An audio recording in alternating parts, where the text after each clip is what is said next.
There's still all to play for at the halfway stage of an enthralling LV County Championship relegation shootout between Lancashire and Middlesex at Emirates Old Trafford, where the home side are in a decent position to sort out the bonus points they need to leave them needing a win to avoid relegation while sending their opponents down. The first hour of the second morning was going to be crucial for Lancashire, who didn't start well, with Paul Horton LBW to Tim Murtagh in the 7th over with 12 runs on the board. With Middlesex dismissed for 214, the basic scenario for the home team was to get to 350 in 110 overs of their reply, or to 300 for the loss of fewer than 9 wickets. That would mean a difference of 3 bonus points on first innings, and so a victory would give Lancashire 19 points more than their visitors.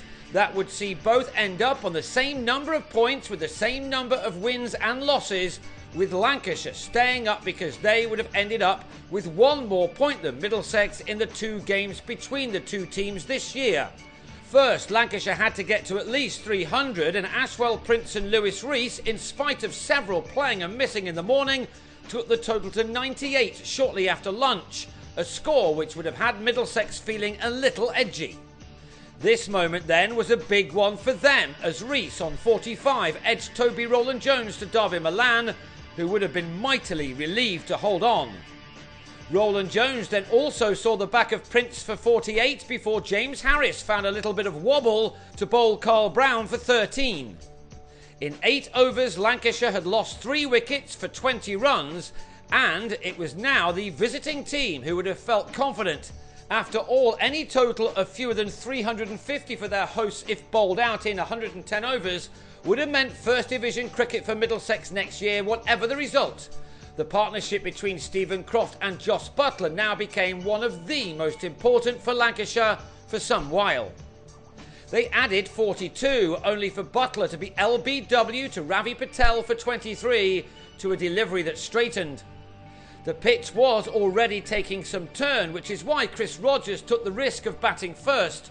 Patel was starting to give all of the batsmen some problems, and the appeals were coming readily off his bowling as the tension of this nail-biting contest was racked up a few notches.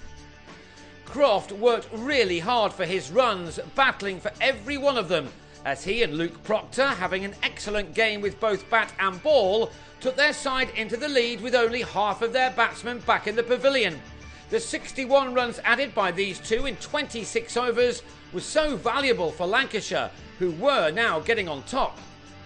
Within that partnership, Croft got to a 50 off 118 balls, an innings including 6 fours. This could yet to turn out to be one of his more important efforts with the bat. He may still have a role to play in this match with the ball as well. Middlesex had to make the most of the second new ball.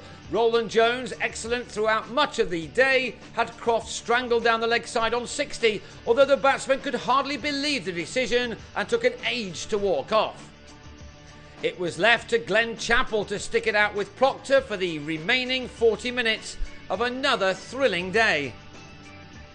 As the shadows lengthened, an edge by Proctor fell just short of first slip, meaning that the all-rounder was still there at the end to take his team past 250 for a second batting bonus point and to give them 2 more than their opponents thus far.